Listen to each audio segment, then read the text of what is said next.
Yes, greetings and welcome to the August edition of Getting Around with the Professor, where we talk about what's going to be coming up over the next month. If it seems like it hasn't been quite a month since our last talk, it actually hasn't been.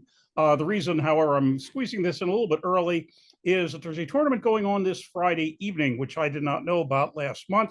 So I want to talk about that first. Yes, on Friday the 12th of August, Vermont Power is putting on a tournament at the Addison County Fairgrounds in Vergennes, Vermont. This is under the direction of Bill Sinks. Apparently, this is something that always happens annually at the fairgrounds on the Friday of the first full week of August, but I hadn't previously been aware of it. But I'm told this is different in several respects, besides the fact that it's on a weekday evening. First place, I've been told this is going to have the one of the largest crowds. There's a very large crowd watching it because folks that are there at the fair, come out and take a look. Also, I'm told this is going to have probably the largest group of kids and teens participants at a tournament that I've seen, and I have been to some where we've had a decent number of kids participating. But it's entirely possible because the kids program starts at 5 o'clock in the evening on Friday, and the adults does not start until 7:15. So if we really have anything close to 2 hours of kids and teens, that really will indicate a rather large, large number. But so that will take place on Friday. The kids, by the way, starts at what they are referring to as under 5, which is also a little bit different. Most of the tournaments I've gone to that have kids start a little bit older in age than that. So like I say, that will be this coming Friday. There will be cash payouts in the some of the divisions if they have 5 or more in that particular class. And they have men's amateur and pro, masters, which is going to be 49 plus, also women's pro and amateur. And as I indicated, kids and teens ranging from under 5 up until, age 17. So that will be Friday. The next day, Saturday the 13th, I had talked about last month, 2 items, but there's been some changes in both, so I'll just briefly mention.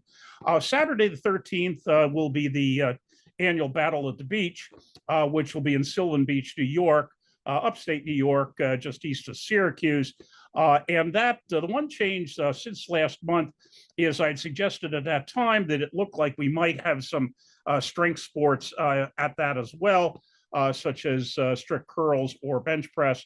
Apparently, the strength sports people did not get back to the promoters on that, so that will not take place.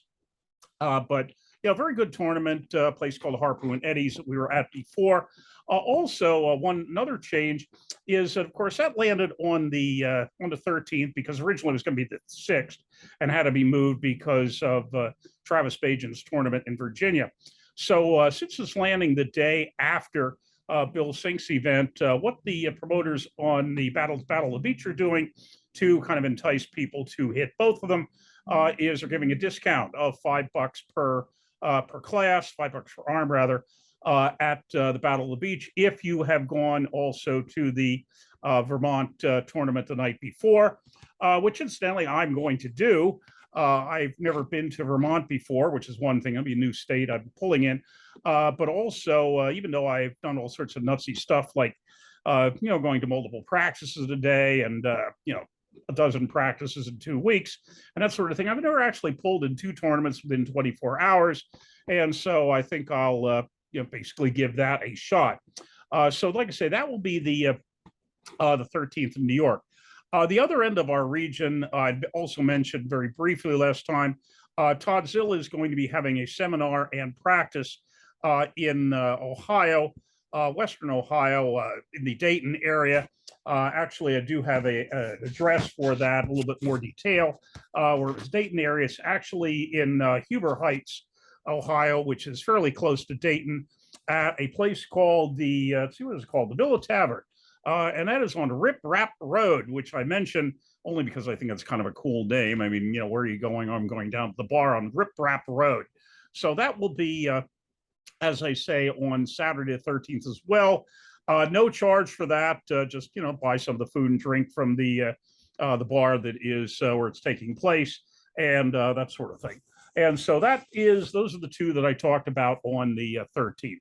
Moving on to weeks I really haven't talked about that much. On the 20th, there are actually a total of 5 things going on in the Northeast, or fairly close to the Northeast, close enough that some of our people are going to go to them. There's really more events than that. I know there's also something going on in the St. Louis area, and I think some others in the South. But the 5 that I want to talk about here, I'll start with, of course, the one that I'm going to. In fact, not only the one I'm going to, but I'm helping run, doing the brackets, and that is the 27th annual Arms of Steel at the Pittston Tomato Festival in Pittston, Pennsylvania, up in the northeastern part of Pennsylvania.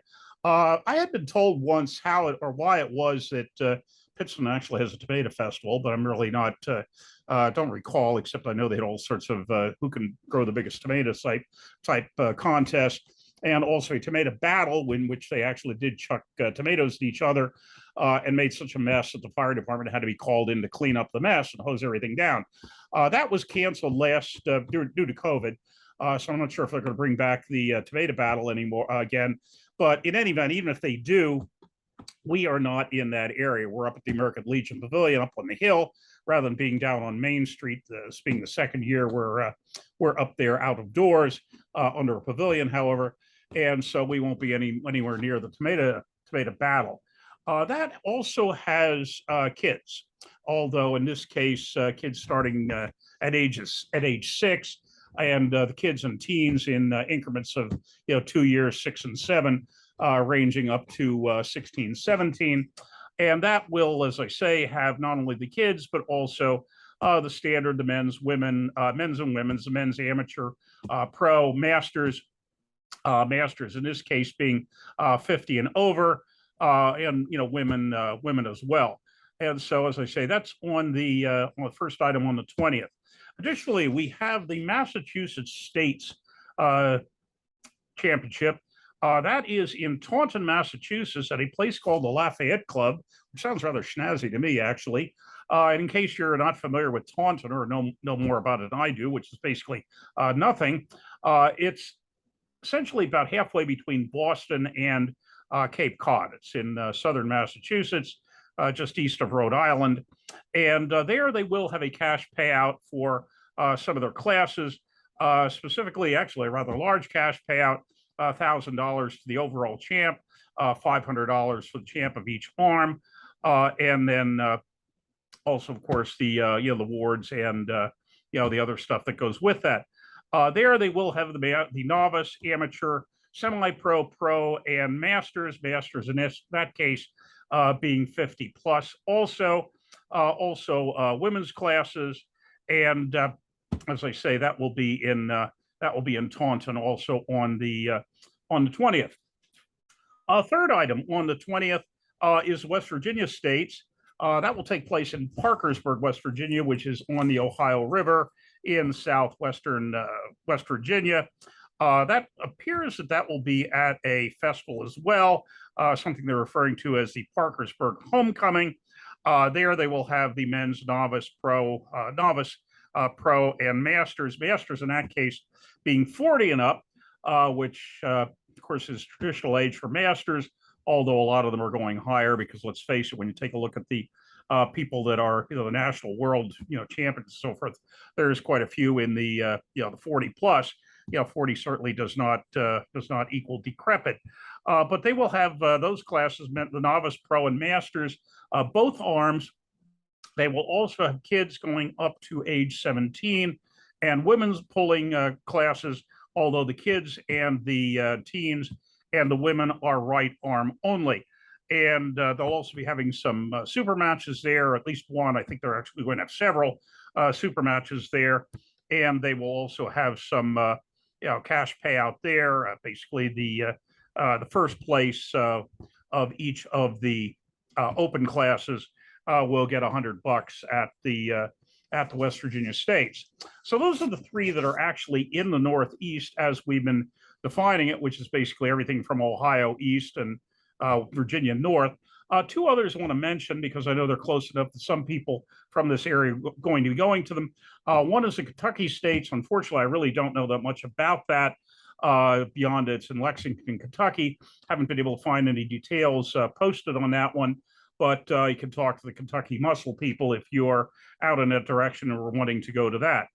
Additionally, the last one, a little bit farther away, but a national tournament that will draw some of our people, is the Paf Nationals, powerhouse federation run by Anthony Laterrio.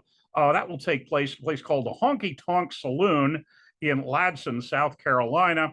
And there they will have the men's novice and pro, women's masters, also grandmasters, masters being 45 and up, grandmasters being 55 and up, and teens as well.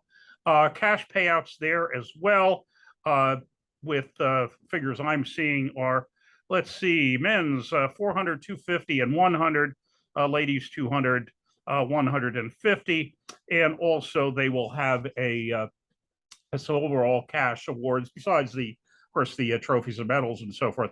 And what's a little bit different with that is for the overall, you of course will automatically qualify for that if you win your class. But if you want, you can also buy into the overall by paying a little bit, and then the overall will also have some cash awards there as well. So as I said, it's Paf Nationals in Ladson, South Carolina. Those being the 5 that are taking place on the 20th. On the 27th of August, 2 things specifically. One is 98's own big practice and super matches at the Riverside Bar and Grill, which we're calling 98% by the Riverside. That is right on the Delaware River, just north of Easton, Pennsylvania. And the Delaware, actually for your trivia item of the night, not that you care, Delaware is the longest free-flowing river in the eastern part of the United States, meaning there are no dams at the lower end of the Delaware. It just flows freely. The only dams being extreme upper reaches of the Delaware, which are reservoirs for New York City water. But that will start at noon on the 27th at the Riverside Bar and Grill. The evening actually has something. They have an Iron Maiden tribute band. If you're interested in that sort of music, that will be starting, I think, either at 6 or 7. So following the tournament, if you're interested in that, you can stick around there. We will, of course, have all of the 98 shirts and other goodies and drawstring bags and so forth, which will not only save you the having to pay freight or pay shipping for that, but we'll have some specials going there that will be selling some of that stuff at lower cost than it appears on our website. Additionally, if you stick around and basically drink too much or stick around for the tribute band in the evening and want to camp out, they have 15 acres, campers welcome, and so you can basically stay at that as well on the 27th. Actually, I'm even though I'm basically help run the 98, as it happens, we had shoved that back from July 23rd when we had basically 5 other things scheduled for the same day. So we moved back to the 27th.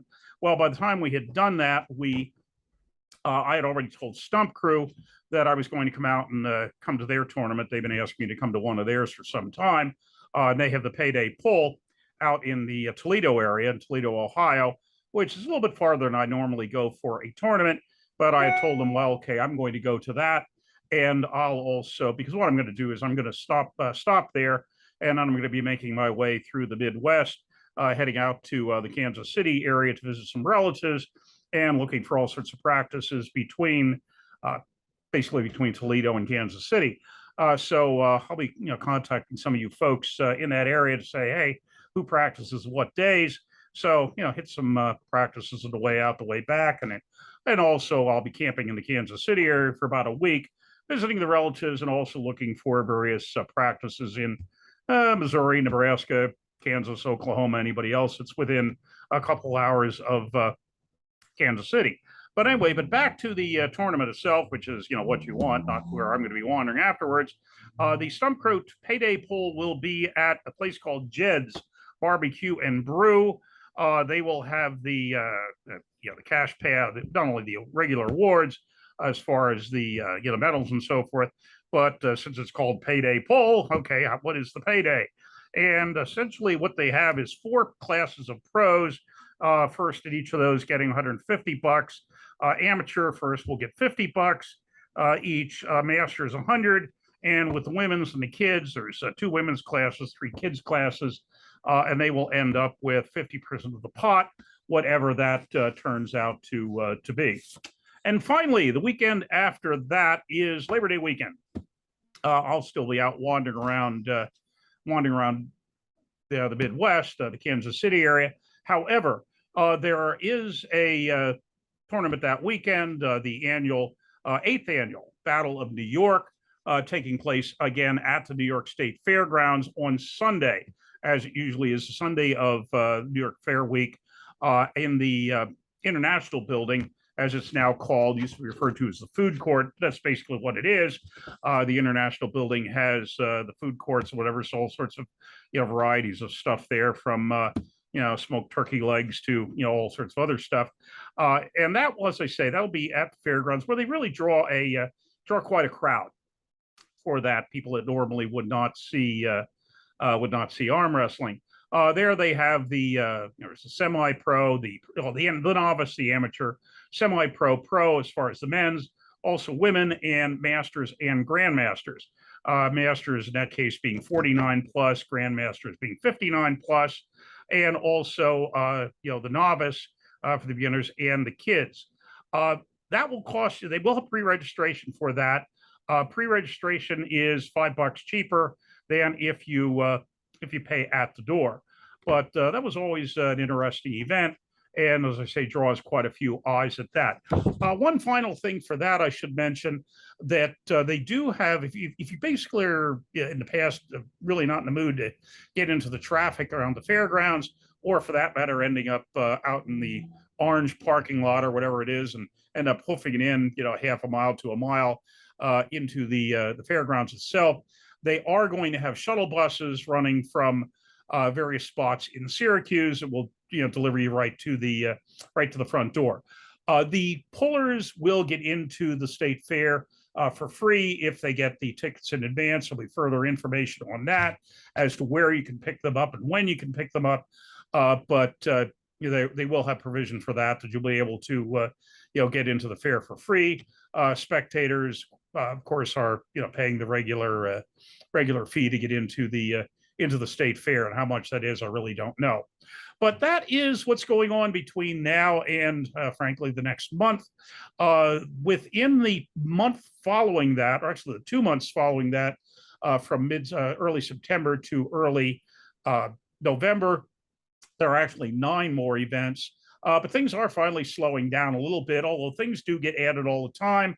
I just got word this week of another one in New Jersey.